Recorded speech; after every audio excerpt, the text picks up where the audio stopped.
Welcome to Build, Lead, Thrive, Voices of Androscoggin, a bi-monthly podcast that features in-depth conversations with the people shaping Androscoggin County. Each episode dives into personal stories, showcasing the leaders and entrepreneurs behind the region's economic and community vitality. Hi, I'm your host, Shanna Cox, President and CEO of the LA Metro Chamber. I am joined by local talent, longtime friend, and our producer with incredible editing skills, Mr. Mark Turcotte. You're only saying that because I turned an episode around in less than a couple hours. It's exactly why I'm saying it. It's not only, it is precisely why I'm saying it. Untold talents, but Mr. Mark Turcotte, everybody. Together, we highlight the leaders and entrepreneurs building a stronger economy and vibrant community right here in our region, sharing stories of how they build, lead, and thrive. Today, we are joined by Dr. Betsy Libby. She's the president of the Central Maine Community College. From her start as a first-generation college student in Castine to leading one of Maine's most dynamic community colleges, Dr. Libby's story is one of growth, resilience, and impact. She's guided CMCC through enrollment increases, expanded programs, and new investments in facilities, all while keeping student success at the center of her leadership, which is maybe my favorite part of your story. We're excited to learn more about her journey, her leadership approach, and her vision for our community.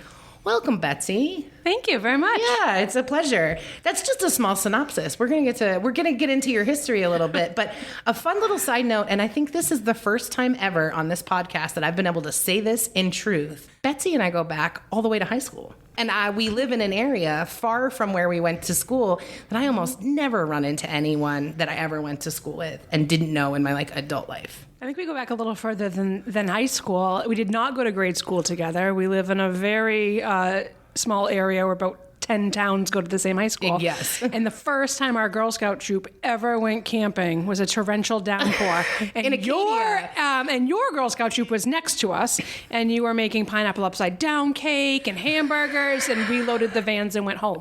I do remember that and part. we truly aspired to be like your troop. It's funny because I always pictured your van pulling away and being like, Yeah. those idiots from Orland like, sticking enough. it out in the rain. Yeah, that is pretty reminiscent of almost every camping trip that I've ever had to this day. This has been the first season without rain in most of my camping trips. But yeah, Girl Scouts, true. That's so true. I always think of high school, but we do. I talk about Girl Scouts a lot. I'm a lifetime member. I ended up getting my silver award. I love Girl Scouts. And I think this is why makes incredible leaders. Yeah. I always attest to that. Dr. Betsy Libby has been serving as president of the college since 2020, continuing a career at CMCC that began in 2006. Over the years, she's held key leadership roles, including Director of Admissions, Dean of Student Services, Dean of Academic Affairs, and Vice President. She grew up in Castine. I grew up in Orland, so they're tiny little towns next to each other. And then got her bachelor's degree in journalism from the University of Maine. I love when we get your bios because I had no idea that your first degree was journalism. That's wild. First 2 degrees. Yeah, see, that's so. Then she got her master's degree with some public relations from Ball State University, doctorate in higher education leadership from North Central University, where she focused on institutional effectiveness. And I see that part show up in your work all of the time. It's one of my favorite things about you.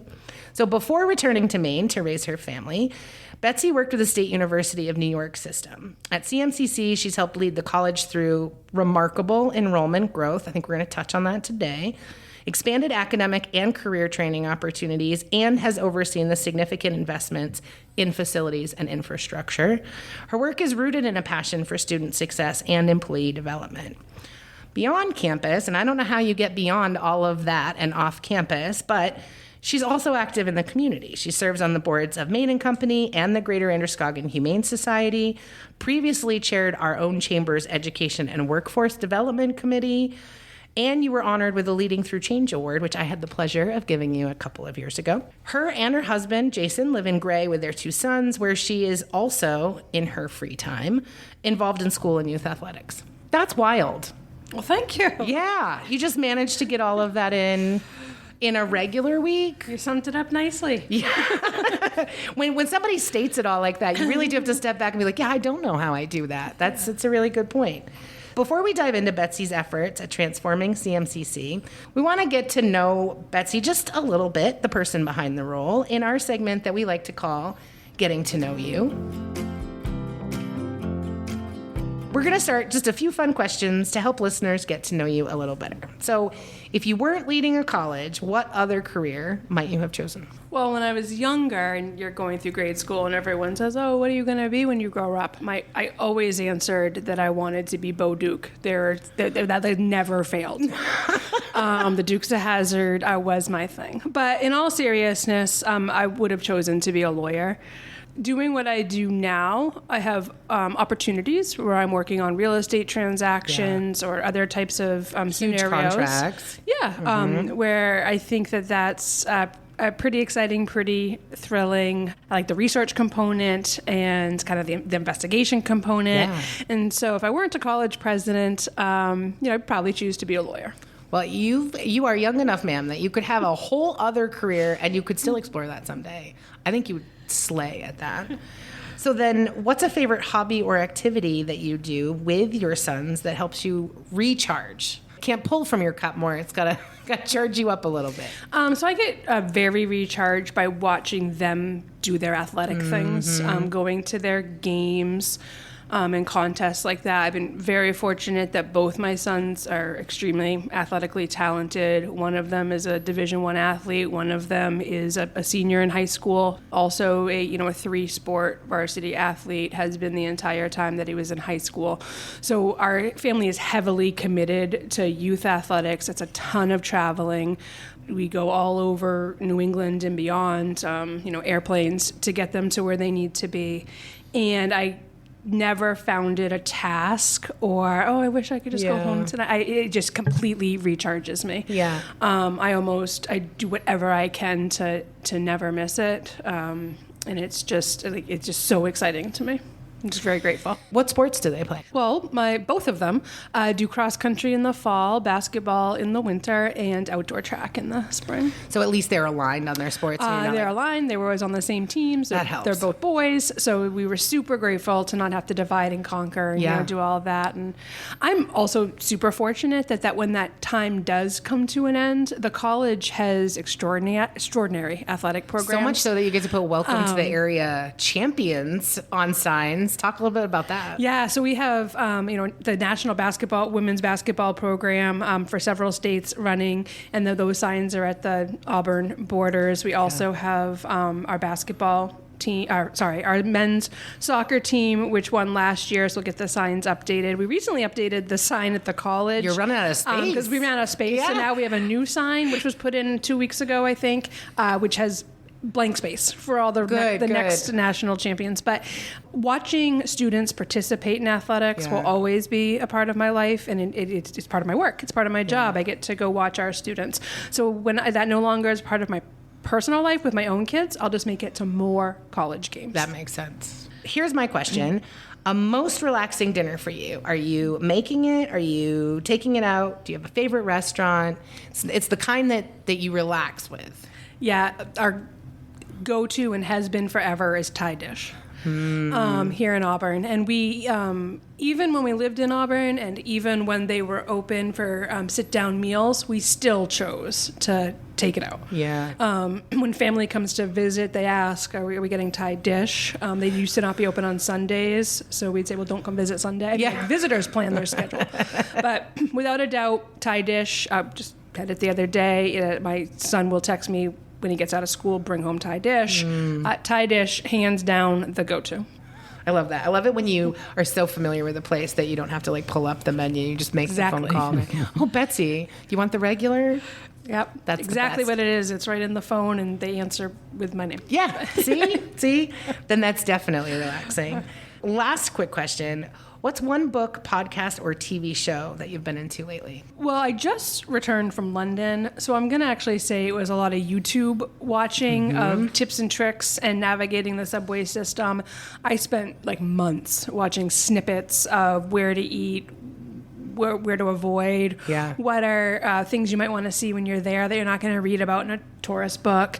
Just so much time, and all the videos saved, and would rewatch them, make sure I had it all laid out. So that is, I don't watch a lot of TV. I do read, but I don't watch a lot of TV. But recently, it does come to mind because I found myself in front of the screen at night, like figuring things out. Going back to the research being a piece of things that you enjoy, that makes complete sense to me. We're going to start with build. This is where we talk about kind of the foundations.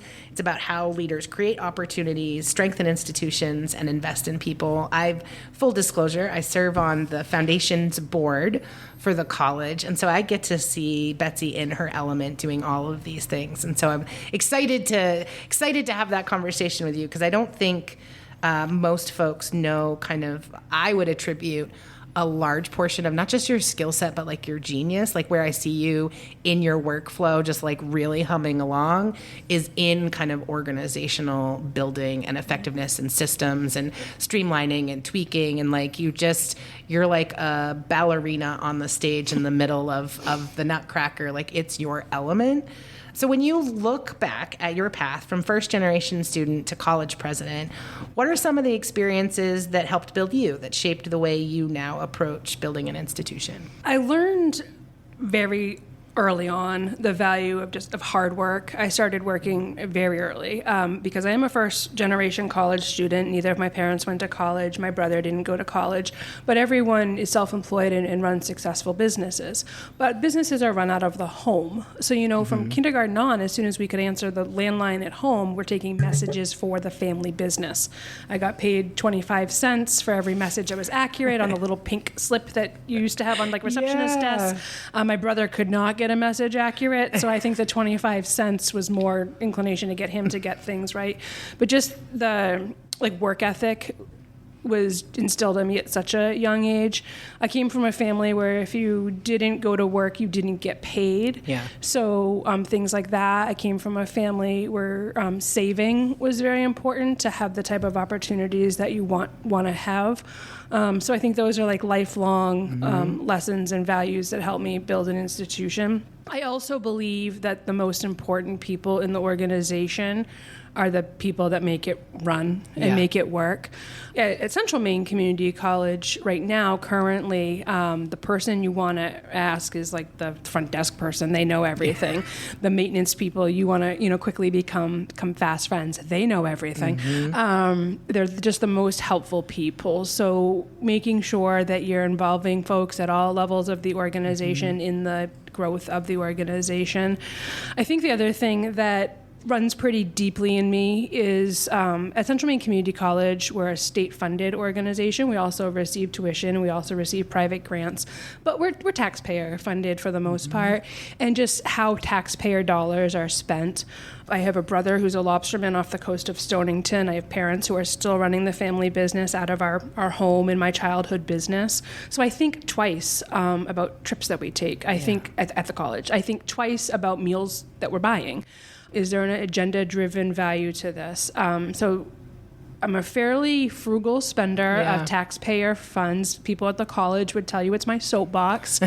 I think we're great stewards of that, but that runs really deep in me, and that comes from being a first-generation college student. Yeah, and knowing how much of a tax burden does fall on small businesses. I think I see that all of the time, and I do appreciate good college tuition, free college tuition for its limited time, as long as we can get it. But I see that, and I think that the tempering of what's the vision we want to achieve, how much can we do it, and how do we do that as good stewards of resources, whether they're the human resources, like the really great folks that you just talked about, or the financial resources. It's always coming from somewhere. How do we steward that smartly? It makes sense that stems from your roots, though. You've adapted significantly to meet the changing needs of students and employers. You were doing that before the pandemic, and then you had to really dig in during the pandemic. How has the process of adaptation shaped the college's growth and kind of the direction that you're heading in now? Ironically or not, I became the president, interim president, in August of 2020. And if you remember, in August of 2020, you didn't know what September of 2020 would bring. At the end, I was still like disinfecting cardboard boxes before I brought them. Right, like that's just to get us back into the bananas mind frame we were in. And at the end of every day, if you went to work, to the physical workplace, you would bring home your belongings because you didn't know if you were going back the next day. The vaccine wasn't available. If your child was a close contact, that meant you weren't going anywhere for 14 days. You just didn't know. So you brought in your office, you brought home your office, and everyone did. We had to quickly become, adaptable then. We had to teach plumbing online.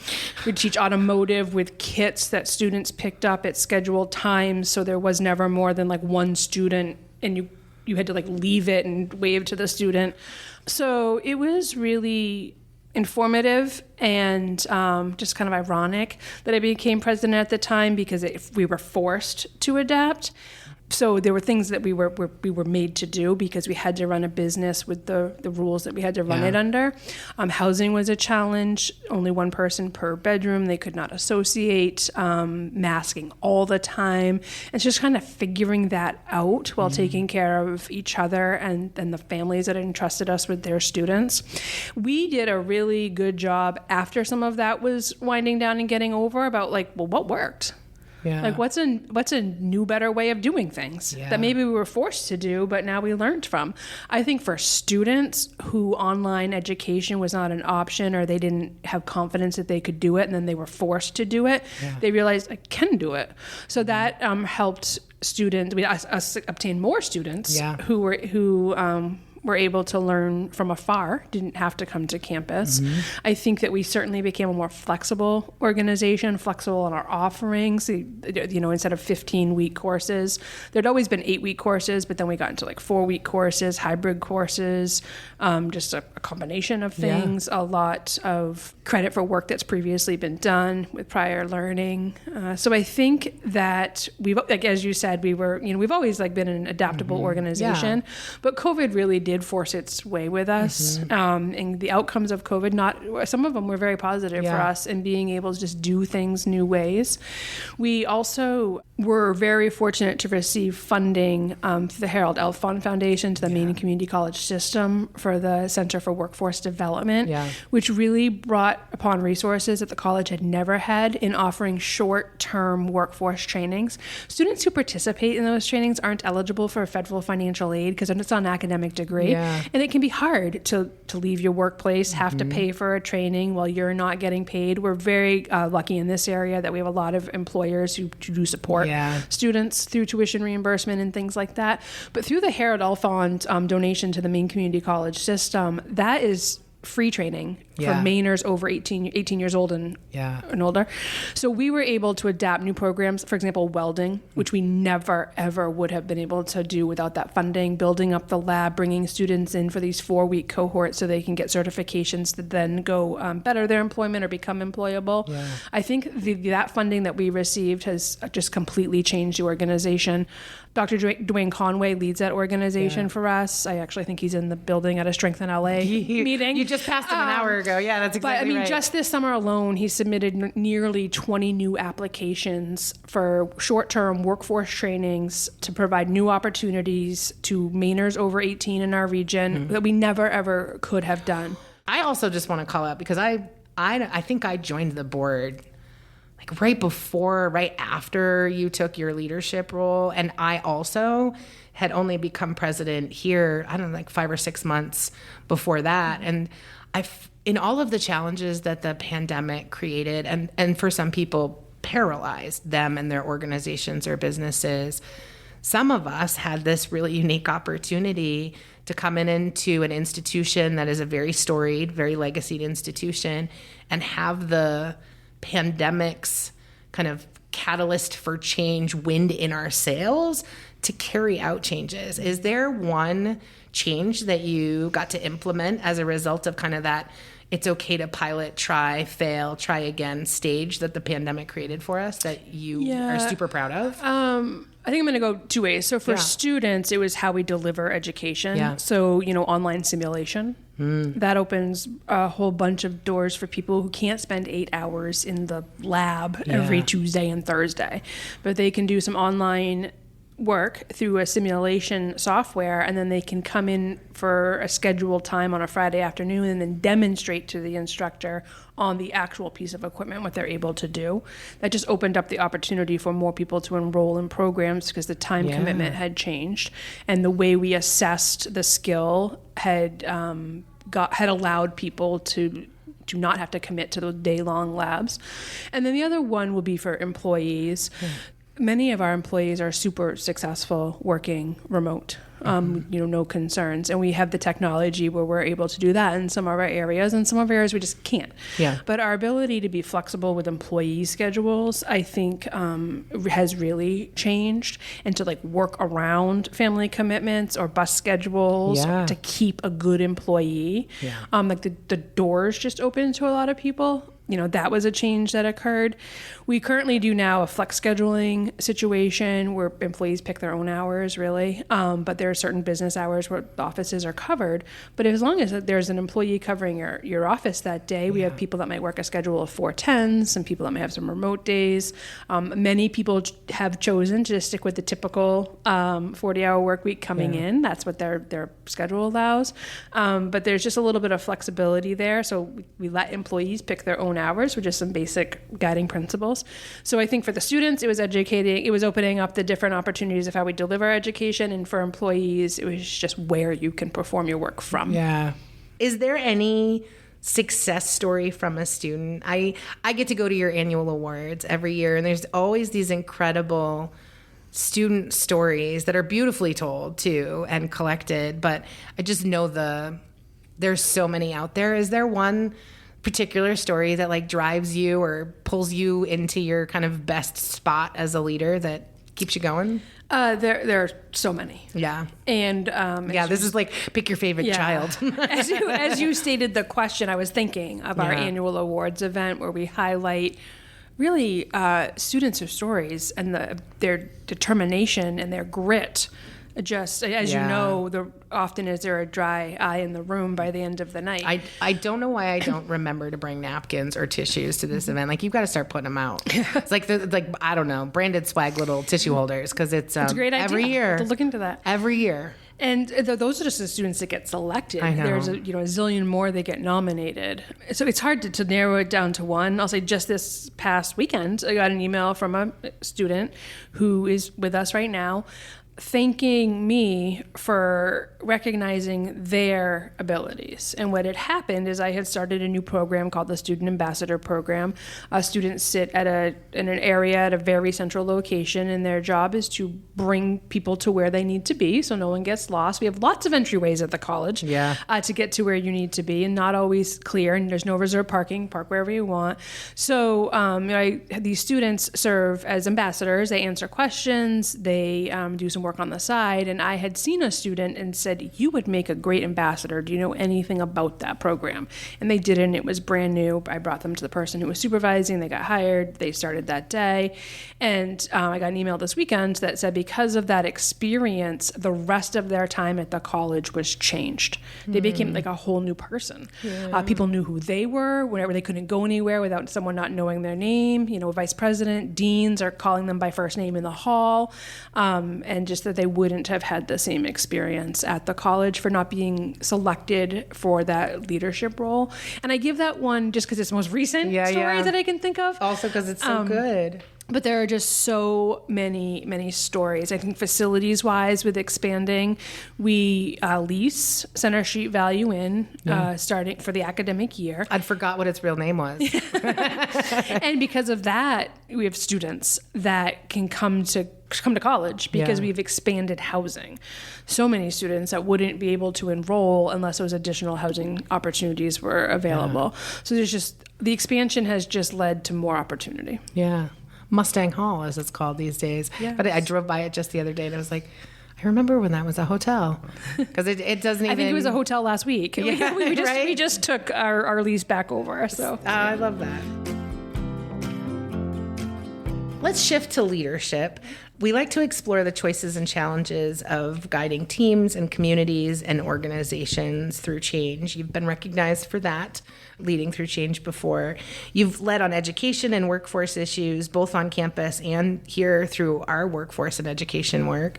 How do you see the role of higher education in, addressing, because I don't think there's no like silver bullets out there, but in addressing workforce challenges here in Androscoggin County or further? I know so many of your graduates are working beyond the borders of our county, but yeah, Central Maine Community College is actually responsible for serving 4 counties. So Franklin, Oxford, Lincoln, which is weird because you have to drive through Saginaw, and Androscoggin County. So all of our programming must extend that far, and the programming looks different in each region based on the regional need. Yeah.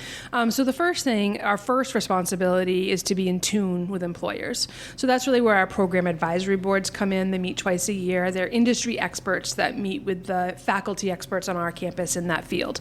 So knowing, for example, like what is the latest technology that you expect from a student? How much do you expect them to know? What are you not using anymore that we shouldn't be using either? Yeah. And a perfect example of that is Harriman said, your students need to have more experience in Revit. Okay, no problem. It's a design software, so we did that. Yeah. And they need less experience in this. But that's not an expectation of an entry-level employee at our organization. We get those kind of examples just every day. So it's really being in touch and in tune with employers. And this is where our workforce division that I mentioned previous comes into helping Androscoggin County. Not every organization is able to release employees for 15 weeks, for a full semester, for 2 years. Yeah. But there's someone that needs experience in supervising people or grant management or things like that. And so our workforce division that puts together these very short-term offerings are viable for employers to release an employee to come to work and to get that skill for the organization. So it becomes being nimble, being flexible, and at community colleges, we're kind of like everything to everybody. A little bit. So we've got your It's a tall order. We have your traditional high school student that wants to come, have the residence life experience, play the athletics or not, be involved in the student council, be an elected officer, go to all the student activities. They want to do it all. They're having the true college experience. And then we have another student who's there for the Excel spreadsheets class to apply for a promotion. Yeah. And so we try to figure out how that all works, meet both where they need to be. It's super hard to measure success where we are because it's not always a degree. Yeah. And we don't always know that because you were able to put that experience that we offered you on your resume, did that get you your next job? Yeah. We don't, that's hard to measure. Well, and it might be 1 or 2 classes and not even a specific certificate program because they just need a specific skill. Yep. So in terms of helping the region with workforce issues, it comes down to knowing what employers need. Yeah, staying connected.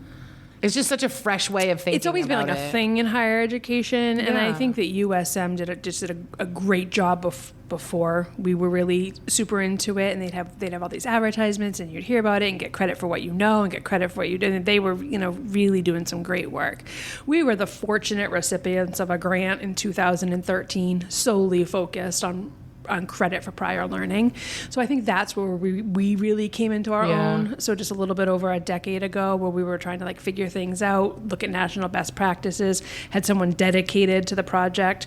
So now we have a prior learning assessment matrix where you can look online and see if a certain licensure or a certain skill in cosmetology, a certain certificate you might have earned along the way, where that could be applied for credit. And if that doesn't already exist on the list, you can put in an application to say, well, I have this credential, it's not on your list, and we vet that. And then once it goes on the list, it stays on the list until something changes.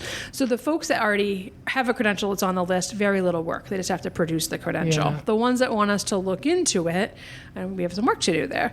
But it is a relatively new thing that we're probably a little late to the game on, quite honestly. It doesn't feel that way.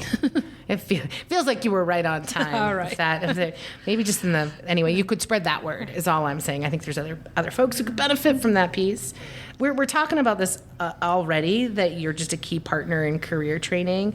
what are the industries or the opportunities that you're most excited about preparing students for right now? And just as a time marker, right now is like semester's about to start. And so how's enrollment going along with that? How are you seeing kind of these areas relate to each other? So the one that's top of mind is building construction, just because it's top of mind around the state. So the 80,000 homes by 2030. I think August 9th, maybe, there was an article in the Sun Journal about 13,000 homes needed in Auburn. Yeah. And we have hear from employers all the time, like, can't hire people because there's nowhere for them to live. 100%. We experience the same kinds of things.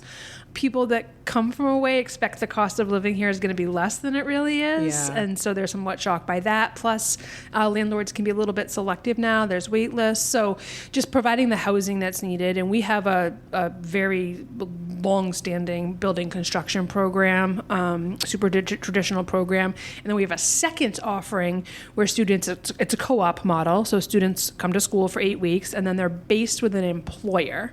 Very local employers, but people like Callahan Construction, for 8 weeks, and then back to us for 8 weeks, and back to the employer for 8 weeks. And they do that cycle for 2 years to earn the associate degree. And while they're on the sites with the employer, we require they are paid, and the employer at each 8-week increment is required to meet certain learning outcomes that we're expecting them to get when they're with you. So I'm really excited about what we might be able to do to help boost the housing industry in Maine. Our department chair in the program is also very excited. Yeah. A challenge with building construction is it's not a licensed trade. Yeah. So sometimes we have students who come and they get the skills that they need, and then they get employed. They don't graduate with us because they're getting employed. They don't need the degree for the license, and they don't want to take the last writing class or the last math class or whatnot. So just working through with our subject matter experts of how we can have a greater impact on the industry. Our course is set up in the right time. Are they the right time of day? Are they the right sequence? Are they the right time of year?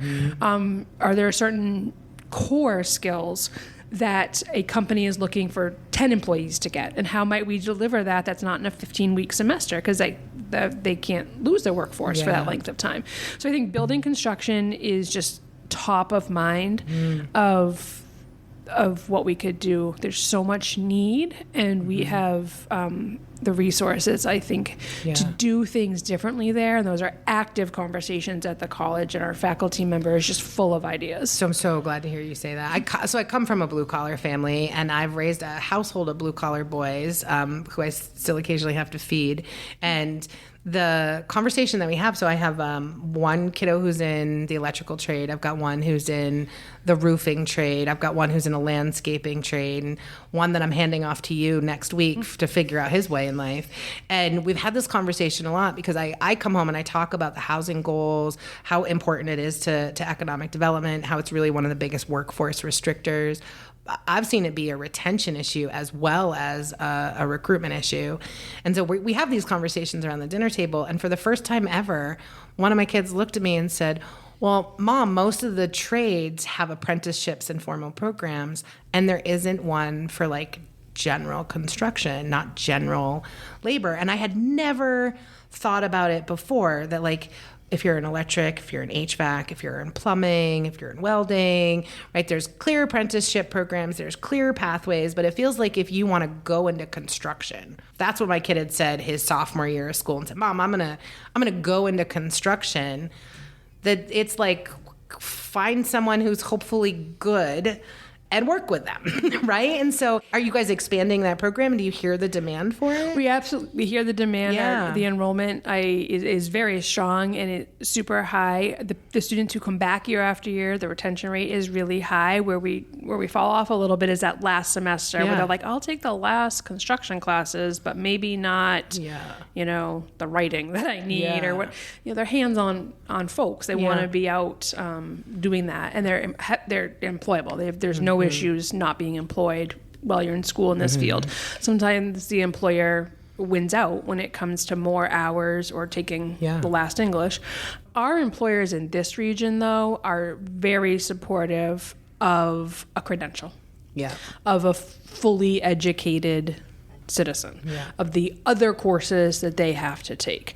So they do partner with us on this co-op program that we have. It's called the Job Site Track Program, where they're meeting our requirements, getting this employee every other 8 weeks, paying them. We require a high level of liability insurance for the student to be on the job site. We have some very strong employer partners in that program, large construction companies, where students are just getting opportunities that we can't offer them, in our lab. So we're trying to look at ways that we can expand that program. Not all students can go right out in that program on day one. Yeah. And the other challenge with our construction program is students arrive at us at different spots. So some of our local tech centers, our CTEs around the state, have dynamo construction programs, building houses, and this is a student's experience. Another student arrives and they, what is a hammer? So they weren't in the technical program. And so we have to, those students all show up on day one. So these programs are meant a little bit to meet them where they're at, not hold someone back who already has a strong skill set. We do a digital portfolio in that program where if students believe they've already met a certain skill set, they produce photographs and then they come and they demonstrate it. We don't want you to sit in the class either if you already know how to do this. In this program, the students really separate really quick. The ones who've had the skill have the interest, and they become the helpers to the other students. And it's almost like the teacher's assistants, if you will. And that's part of what they like doing. They're showing students how to utilize the skills that they have learned along the way. So building construction, I'm just very excited that we have a faculty member who is as intrigued as I am about, let's look at what we're really doing. And is it the best we can do to serve industry, and what more is there to do? And he is very good at instilling in the students, and this is a profession. Although we're not a licensed profession right now, this is a profession. We take pride in our work, and he's very good at instilling the soft skills. You might be the best construction student there is to be hired, but if you can't show up on time, communicate, produce accurate work, measurements matter. Small. So Mark's face, everybody is like, I have learned that lesson a time or two. So we already have a really strong program, but the state's needs are just so great. So taking a look at, what could we do differently to maybe help out a little bit more than we are. You got recognized for leading through change, and you've talked about some of those changes, but you didn't talk about what it takes from you and to do it, and having witnessed you in those moments, but also having led in those moments. What sustained you? Being a leader, as you know, the one guarantee is someone's not going to like the decision you made or how you went about it or whatnot. You have to learn really early on how to handle that. It's pivotal to your success as a leader. Some people are louder when they don't agree, and some are softer. And I actually appreciate the loud people. You're telling me, we're being transparent, we're communicating, versus the people who aren't communicating with me but are telling other people. That is the worst. That is the worst. There's not a lot I can do about that. So I think there's just a skill set, and you have to be built a certain way to be able to keep on moving. You got to keep solutions-based focus, clear communication. I think being a clear communicator, I call it the gift of no. I name it that. Actually, a faculty member who's retired said, you just offer the gift of no. You say, no, we are not going to do that. We're not moving in that direction. She said to me, that's a gift. I don't have to think about it anymore. I don't have to put any more work in it. You're not saying, we're going to table that to next time. If the answer is no, you tell us. And not everyone is receptive to that. I try to provide rationale and reason. We're not going to argue about the rationale and reason, but I'll provide you the reasons. I'll listen to your feedback. I show up to situations trusting that we both are there for good reasons, maybe different reasons. We have different reasons of wanting to do what we want to do. I'm very fortunate at Central Maine that almost always student success. What is best for the student is the reason we're at the table. We just disagree on what that is sometimes. To lead, you have to figure out how to put all the noise aside and sort out what is noise. And you know what I mean. If you've lived it, you know it. You know where the first email is coming from. Sometimes you just know. But that takes a while. It's not for everybody. Yeah. Making decisions is not easy. The worst decision I have to make is if we're going to open on a snow day. I feel that. Oh my God, yours, the impact of yours is so much more amplified than mine. But I always, like, every time I'm making that call, I'm like, thank God I'm not a superintendent. So, as I mentioned, we serve all these outlying counties. So I have students that are coming to the college from Rumford, Farmington. Yeah.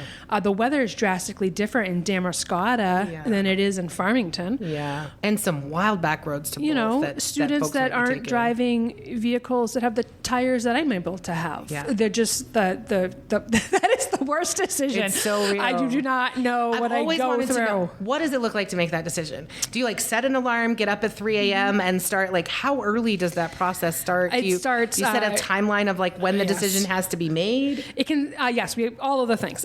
So I want to know. I have a faculty. Give us a peek behind the curtain. This has always been my biggest curiosity. There's a faculty member at work that about 2 months ahead of time, there's going to be a storm on. I think always make sure I know when the incoming storm is. So tell them, yep, I'm all set. So it can depend on the storm. Yeah. Some are no-brainers. Yeah.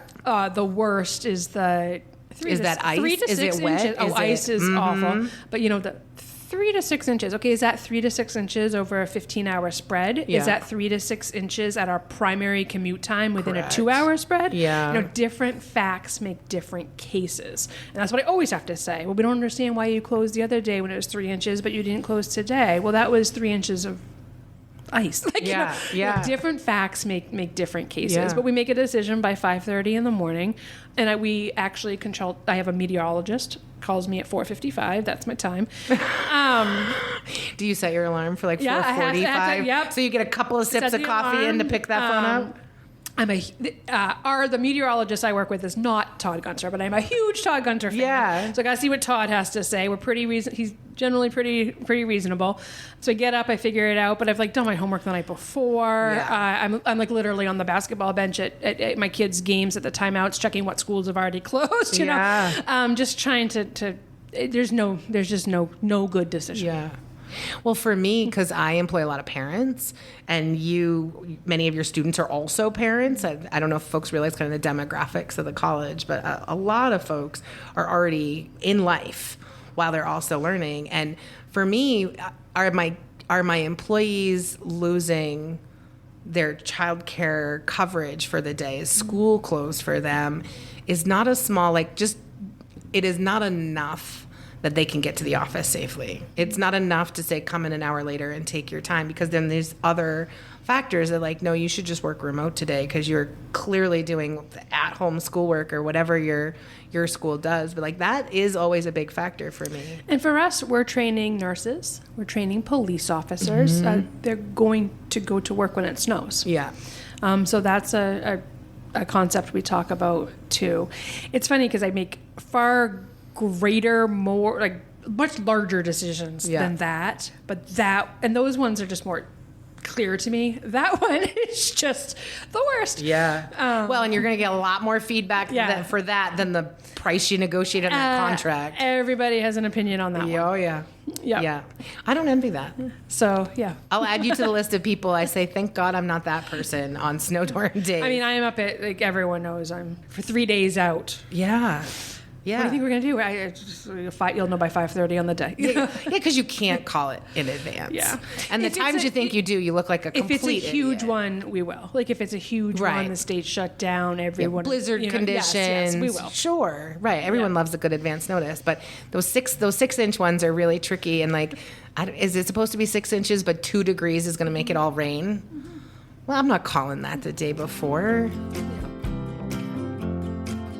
We always like to end with thinking about the thrive component, and this is also about how you sustain yourself, what success looks like, and how leaders see the future of their work and their community. And so how do you personally sustain energy and balance in a role that demands so much? I know we're going full circle to your bio, but how do you do it? I think some of the skills that I already mentioned are very helpful in terms of, I try to communicate clearly with folks, so we don't have to spend our energy wondering. You don't have to wonder what I'm thinking. If I have questions, I'll ask you what you're thinking, because that is how a lot of noise is created, and it can get into your energy when the communication's not clear. So that I take time for myself. I love water type activities, a pool, a boat, so I make sure to schedule that stuff in. Really good at managing, balancing time, and that might mean that I'm pretty productive late at night. Yeah, that's a really good time for me to get caught up on things or get some planning done. Doesn't always work around the traditional schedule, so work when you're most on. Mm-hmm. I just think that the communication piece is just so important to the energy and the balance. Yeah. It's funny, I put in a lot of emphasis on communication. That's where I lead from too, but I've never thought about it through that lens. And it makes so much sense that sometimes when energy is low, whether it's mine or whether it's the team's, and managing the team and its low energy is going to get me to a low energy space. It usually is resolved with thinking about what communication needs to happen. And clear communication is a good principle in general, but I've never thought about it as part of my strategy for taking care of my own energy stores. That's really great advice. Yeah. Yeah. That's, I've never thought about that. I know that it's important, but I've always thought it was important for others and not as a means for self. Yeah, no, I think it's super crucial.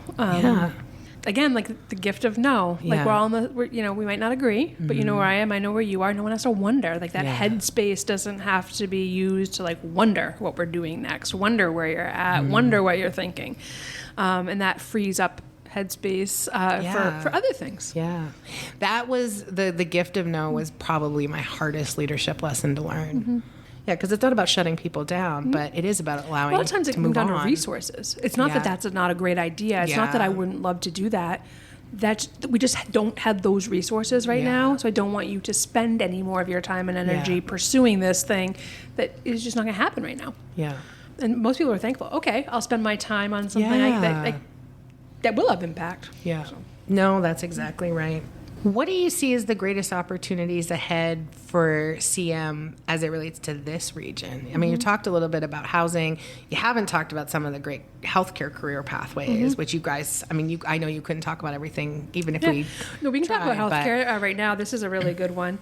So nursing. Yeah. So a nursing shortage across the state. It's been a huge way that you're contributing. And then housing becomes an issue for getting traveling nurses. The cost of traveling nurses to hospitals is quite extraordinary.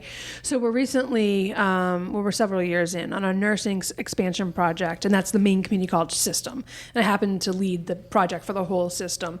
So we're working with Northern Light and Maine Health, where they have funded some opportunities for us to expand programs. And every college did something different based on what their capacity was and what their resources were and kind of what the needs of their regional employers were. Eastern Maine Community College did a lot of work in their rural hospitals like Greenville and things like that. What we did at Central Maine Community College was we started a nights and weekends program that has a spring start. So we had never had a spring start program. So if you didn't do well in a nursing program or you had to leave for maybe a family medical emergency and didn't complete the course, you had to wait a whole year to repeat it because it wasn't offered again. And that can get you out of the cycle, and you maybe can't wait. And we also didn't have a nights and weekends option, but most new nurses get nights and weekend shifts. Yeah. So it's different going into a patient's room when they're sound asleep in the middle of the night and just learning that skill set. Yeah. So we started the nights and weekends program a couple of years ago, and I think that's a good way to serve the industry in the area. We're Central Maine Medical Center is a good partner to us. We work with the College of Health Professions quite regularly. We share clinical times and collaborate and things like that. When there was the cybersecurity attack at the hospital, and then they needed to use resources to finish out like testing for their students and other computer resources, they came over. The College of Health Professions came over and used our resources. And so we both have nursing programs, but I wouldn't say they're in competition because there's so many nurses are needed that we both need to have them, and we work really well together. And students do their clinical rotations at the hospital here mostly, but they go other places as well. But definitely our nursing expansion program, we still do have seats in our nursing program. There are prerequisites that have to be met. You get your RN degree in 2 years, which is pretty phenomenal. So you do have to come in having already had some core work done, or the ability to be at a certain level. Who comes into an RN? Is it a CNA? Is it a medical assistant? Can it be a whole bunch of... All of the above. Yeah. Yep. So most often it's someone who's had some type of healthcare experience, whether it be a CNA or they worked in a different role in a hospital. But other times it was just always a passion, or as people said, you'd make a good nurse. So they come. Nursing is you're going to be employed. You're going to have a livable wage. You're going to have your choice of where you want to work. You're not going to have to worry about being employed. Nursing is a very good choice, particularly for someone who's rooted here and can't move, doesn't want to move. There's going to be jobs for you. Our nursing program has just a huge diversity of students that runs the gamut on diversity, from age of the students, background, gender. There's no one answer to that question. Yeah, that's incredible. And medical assisting, some people start the nursing program and they realize, oh, that's not what I wanted to do. Yeah. And many of the courses early on can be used in medical assisting. So medical assisting, there is crossover there. Yeah. And a lot of our current students are medical assistants. Like, I'll go to the hospital and they're serving as the medical assistant. So it's a lot of different types of folks. It is you're right, no one will ever be unemployed if they're in the nursing profession. And nurses, RNs, aren't just showing up in hospitals. They're in home health programs, they're in hospice programs, they're in community programs. Schools. Yeah, no, that's exactly right. It's an area that we've needed an expansion. It's interesting because healthcare and construction are two pathways that we focus on too. And it's not funny, it's data driven, and right, like we've worked, both of us have worked really hard at leaning into the areas that our region needs, and adding the nights and weekends is transformative. And our local hospitals are very good at coming over, talking to students. They do a wonderful tuition reimbursement program.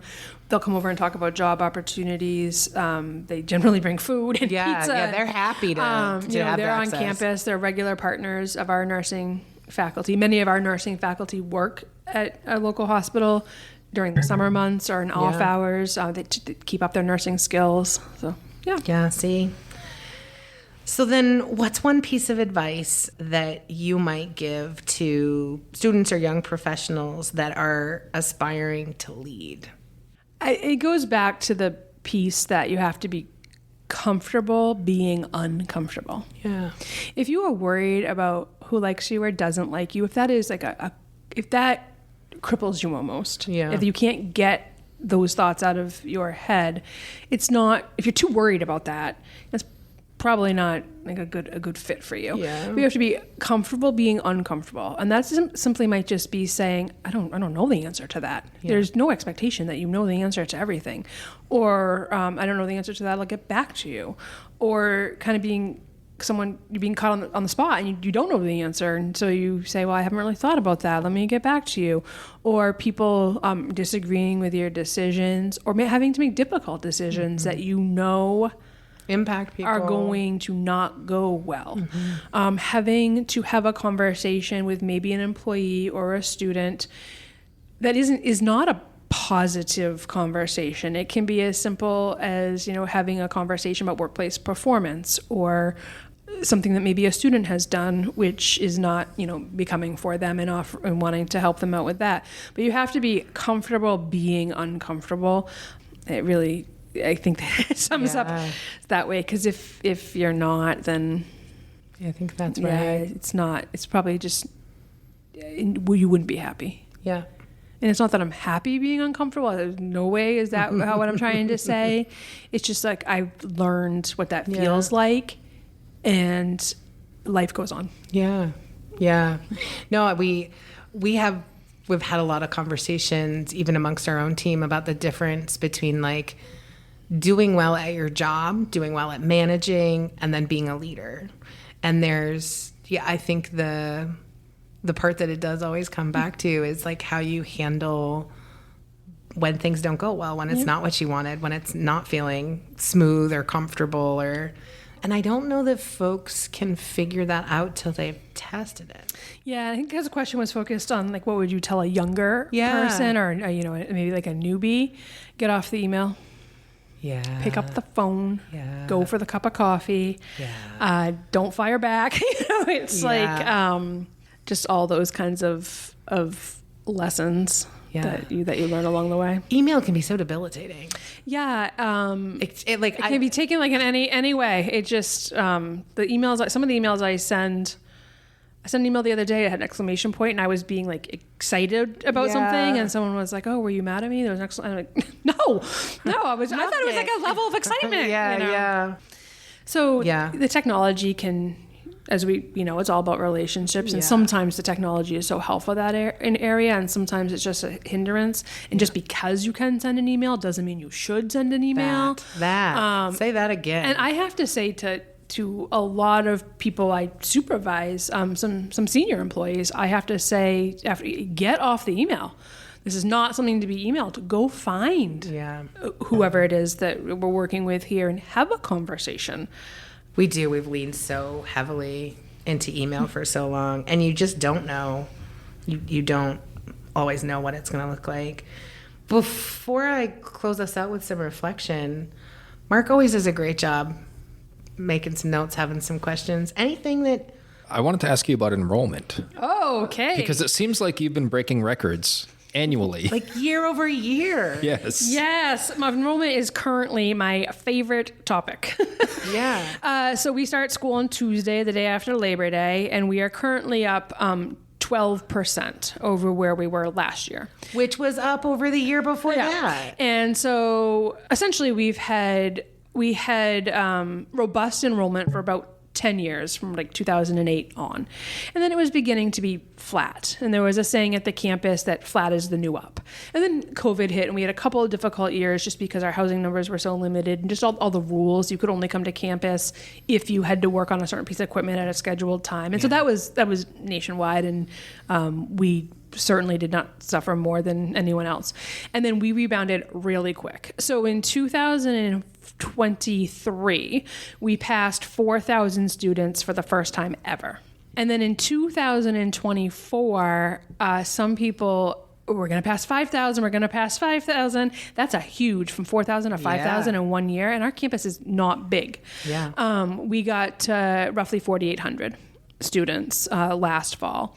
And so this year we're up 12% over that. So for the past 3 years, we've had incremental enrollment increases, 700 students in a year.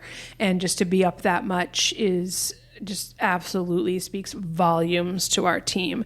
This is a group of people. We have a new student information system, not going as well as we had hoped right now. A lot of hurdles. Things take new a information systems a little bit longer. Hard, man. They are. But our team is they've had so many events this summer to either recruit new students, admit students, get students who are already in the mix to avoid what we call summer melt. So they show up when fall classes started. We had registration days, admitted day sessions. Last week we had what are called admitted student days, broken down by program major, where hundreds of students came last week. And that's going to alleviate some pressure when they show up for class on Tuesday. Sometimes our biggest hurdle is a student, and I don't want to maybe stereotype here, but an adult student who shows up on the first day of class, parking lot's full, people are walking around, and they don't get out of the car. Yeah. This was not what it was like when I came in June Right. and registered for the class. So getting that, it's too much. So getting people out of their vehicles into the hallways. We try to get people here all summer and like last week, so we can alleviate some of that. We're open Labor Day because we start the next day, just to alleviate any last minute questions. Get your books, get your ID, pay your bill, find out about your bill, walk around, walk with your schedule, find your classes. So enrollment is flourishing, and that is so much credit to our team. It takes a village. So, our admissions department, which everyone thinks of as the front door, is then handing off students appropriately to our advising department, which is registering them, handing them off appropriately to a faculty advisor, or maybe like a trio student support advisor, a housing expert, someone in athletics if they're, making a relationship with a coach, just like all the liaisoning that goes around between the departments and true hand-holding. You're not being told, well, you have to now go get your student ID. It's around the corner. Take a left, go down the first flight. Let me take you to get your student ID.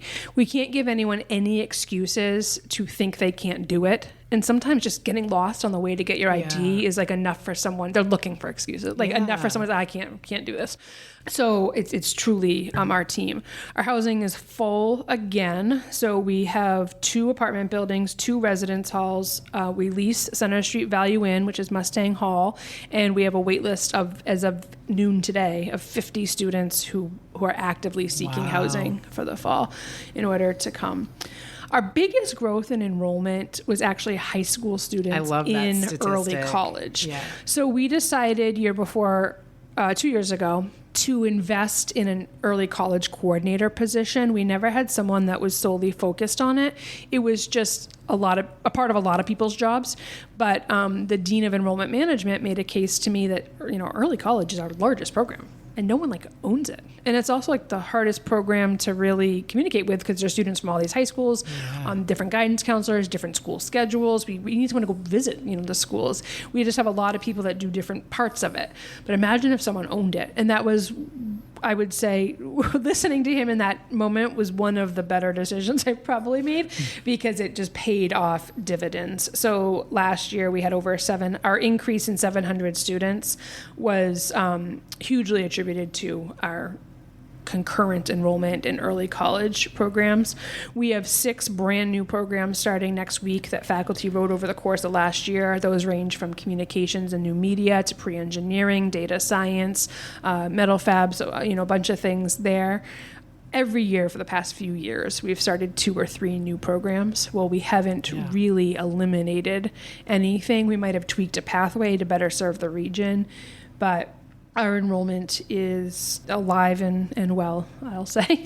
How many more students can you fit? Yeah, so that's a difficult question. How many more can that labor program build more buildings? So no more if they want housing. But I get fortunate that a lot of our growth has come from the high school students that don't ever actually come to campus. So they're taking the course with us either as part of their high school day.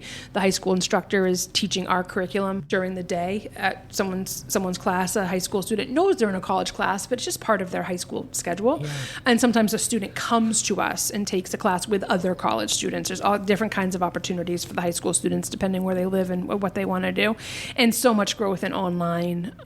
Again, really as a result of COVID, figuring out how to do more offerings online, things that maybe we thought, you can't teach that online. You can't teach A&P Lab online. Well, we had to, and now we can. Yeah. So, things like that. I don't know that there's, I think I would say it depends who you ask at CM. Yeah, I bet that's true. Our athletic programs, speak for themselves. A super dedicated athletic director that's been there for a long time, a ton of instrumental growth under him. Yeah.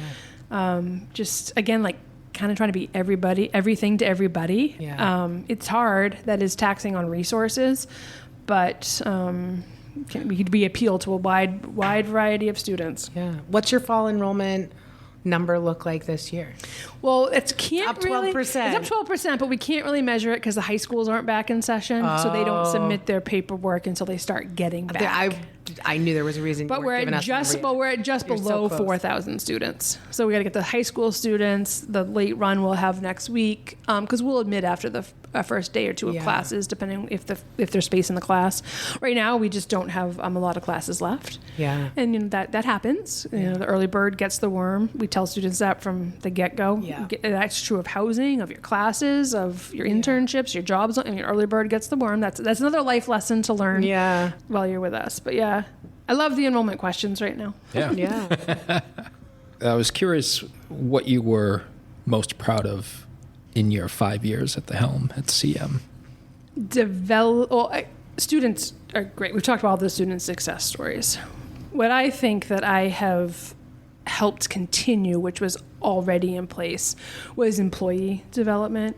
So, which might come in the form of a promotion, it might come in the form of a nudge of obtaining your next credential. We have a strong tuition reimbursement program at the college. We offer up to the associate's degree level, but if you want to go elsewhere, we work with you there. We have had people come for interviews that weren't exactly the best choice for the job they were interviewing for, and talk to them about kind of like what was missing, where they might need to work, some areas they would need to work on. And we have a position that actually is opening up. Would you like a crack at that? Or why don't you apply for that? We have an employee right now a very young employee who very much has knows what they want to do. But we just need to provide some opportunity to get some experience to get there.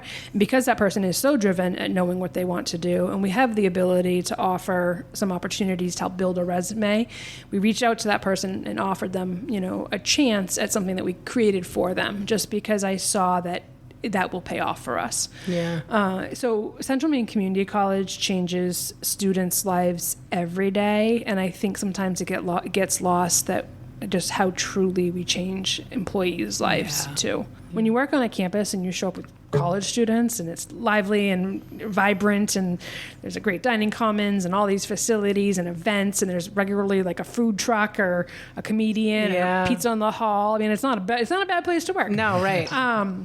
Certainly I know folks have their challenges and we have things we have to figure out and we don't always agree with each other, but I mean, that's like, any organization. Yeah. As we get ready to say goodbye, and I appreciate the time and the just like honesty with which you shared your insights today. For anyone listening, what's one message that you hope people carry with them after hearing what you've shared in your story? I think opportunity, and if it's something that you think Central Maine Community College could provide for you, to reach out, and that comes in just so many different forms. Traditional student seeking a degree, someone who wants training in a specific area. If you're an employer listening who has thought, I could upskill some employees in this area, I wonder what they have to offer. If you're someone who's looking for a career change or to begin a career and you'd like to find out about working with us, there's opportunities there. So the one message that I would carry forward is just the opportunity in all the different forms that the Central Maine Community College is able to provide. So stop by the campus. Come on over. What's the website folks should check out? www.cmcc.edu. And our fall open house is the last Saturday in September. You can come over anytime. You can visit anytime. You can walk into admissions. You guys are so receptive You'll about get a that. tour. It's true. I'll attest. Just pull on in the parking lot. But if you want to come to an open house and just walk around on your own or with a tour guide, you feel free. Last Saturday, 9 to noon in September. Just a good opportunity to kind of check it out, see what's about. Our culinary students prepare a ton of food. I do love we have some games going on that day. All of the academic departments have displays out, our faculty representatives to talk to you. It's just sometimes there's a radio station there. It's a good time to come over, but come over anytime. Yeah. And whether you're working through a senior year with some student who's trying to figure out what their next steps look like, or if you don't have any kids or they've long since left home, that open house could be for you too, right? Yeah, or you have no interest in enrolling in school, but you just want to come see all the changes. If you haven't not been on our campus in a long time, that's so true. It is a brand new place. Yeah. Just come over and take a walk. It's really that simple. There's no expectation that you apply or that anyone applies. Well, and maybe some of the best views of Lake Auburn. Ever. Yeah. That's exactly right. It's funny. People that are longtime residents here or have deep connections in the community. It never fails. So I didn't know this was here. Yeah. You're tucked away down there, which is like perfect if you're living there. And but you can be not front of mind for folks who, recognize you as the institution you are, but have no idea that it's like a beautiful campus and there's some really great assets there, great facilities. Your fields are really nice. There's a reason they keep winning all of these different championships. I started working for Dave Gagne many, many years ago, and I think there were only 4 sports programs. There was men's and women's basketball, and there was golf, and I think there was baseball, and that was it. Yeah. And now I drive on that campus, and I'm like, oh Hockey, my God. volleyball, track, cross country, Is women's track hockey. newer? Yeah. Yeah. So I have a thrower who's going to CM. He's taking the 2 for years. I think he's looking at a pathway towards Orono. Was active in throwing throughout all of high school and came home so pumped that it turns out that he will actually be able to throw in college and stay connected to his sport while he thinks about what's next, and like so excited. And the thing about athletics is great for the athletes, but great for the non-athletes. Yeah. There's nothing like one of our basketball games in the middle of January. The concession stand is alive and well. Sometimes we bring in food. Sometimes we have halftime giveaways. We have businesses that come in to promote. Stands are wild. We're handing out T-shirts and lights that people are throwing around. Noisemakers, which the referees don't enjoy. It just brings so much to the campus. So start at the open house and then pick up a game later. Yeah. Thanks again for making time. Sure. Thank you so much for having me today.